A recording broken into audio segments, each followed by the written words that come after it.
This is an update from the Faculty Fellows for Online Learning at University Park. We're going to talk a little bit about the work that we've done over the last semester, our initial findings and conclusions regarding the checklist and items that we looked at in online courses, and then lastly, where we're going to go moving forward. Now, we could spend a whole lot of time looking at specific numbers from the Office of Analytics and Institutional Reporting, but here's the information that you need to know.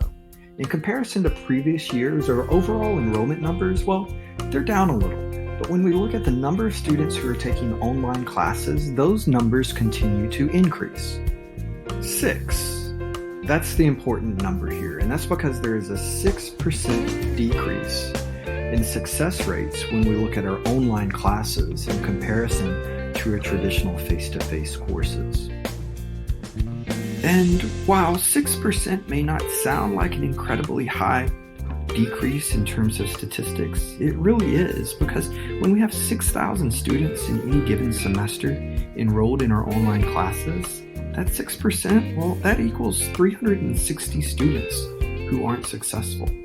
360 fewer students who meet that metric of success compared to our traditional face-to-face classes. Now, this has both short and long-term lasting impacts, both on the student and university part. It impacts everything from student success to persistence and retention among students and grad up. Now, being equipped with those important statistics and knowledge, it really was the foundation for the work we've done as faculty fellows. We started by examining the current state of online learning at UP, looking at identifying gaps in our online courses, and both in our strategy and approach, and then looking at our action plan.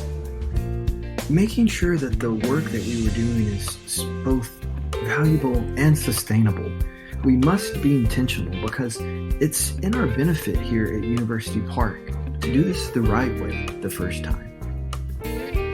Now, this process started in earnest over the summer when the Committee for Online Teaching and Learning at University Park created some best practices and recommendations around successful online teaching and learning at University Park. The Online Faculty Fellows then created a Phase 1 checklist where we were looking objectively for items present or not present based off of those best practices and recommendations from that committee.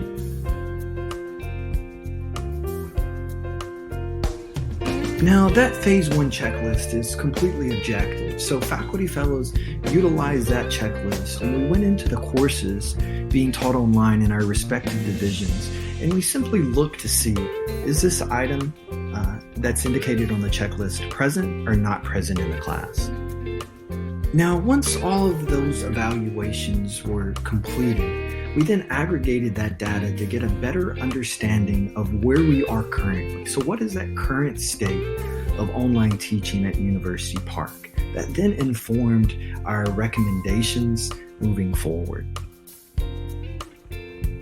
So to summarize the process, the Faculty Fellows utilized the best practices and recommendations that were brought forth from the OTL committee over the summer to create and develop a rubric. We then refined and we applied that rubric to the individual courses that we were each reviewing in our respective divisions.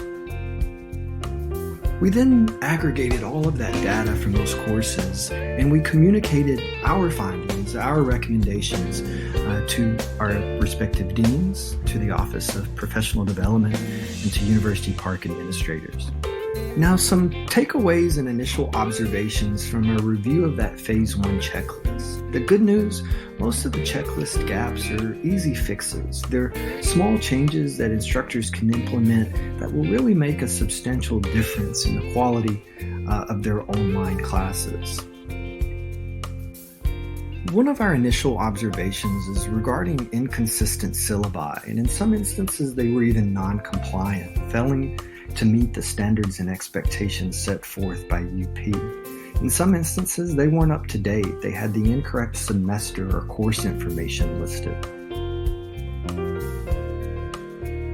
Other items that were seen in greater frequency were missing items like grades not being visible in the gradebook for students, email response time statements, not being posted in the syllabus or course information. And then oftentimes checklist of assignments being missing. Perhaps one of the biggest takeaways and important observations was the fact that the online learning experience lacks continuity for students. So students are experiencing very different things in each of their online classes. It is important to note that variations in teaching styles do impact the student and evaluator experience. Specifically, some instructors elect not to use D2L. Their courses may reside in third-party sites, and this highlights the inconsistency that some students have when their courses are in different platforms. The data on the following slides represents the 126 courses that were evaluated at the end of the fall 2019 semester. That was out of 170 online courses being taught for a total percentage of 74%.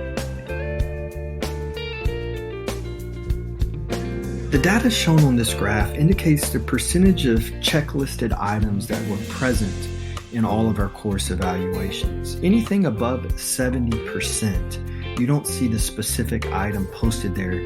That indicates that those items were successfully found on most courses.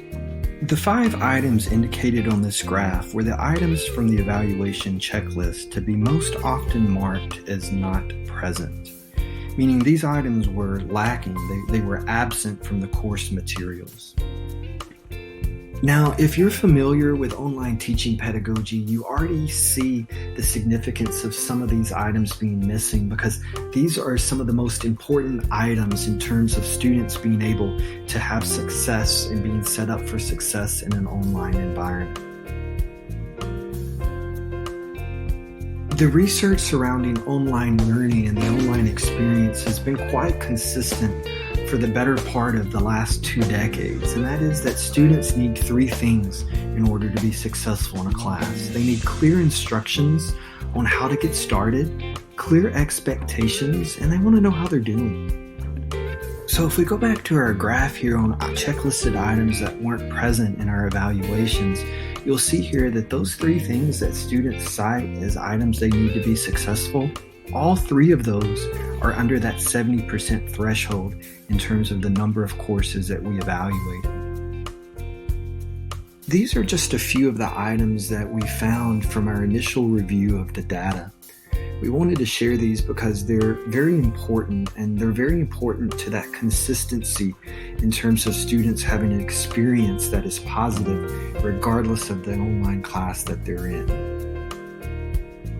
So what's the roadmap look like moving forward? As faculty fellows, we completed the course evaluations and the compilation of data, and we sit down with the deans from each division as well as professional development to have the conversation about how we move the learning experience forward in a positive manner.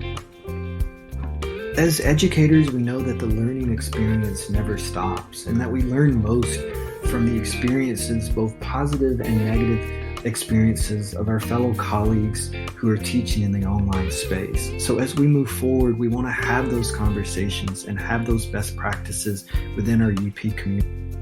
There's also going to be the opportunity for supplemental trainings where we can look at things like gradebook techniques, intelligent agents, how to be more engaging in our course design and activities, usage of discussion forums and online office hours, and all of these other techniques that will improve our online learning environment. You'll hear more about these exciting learning opportunities soon.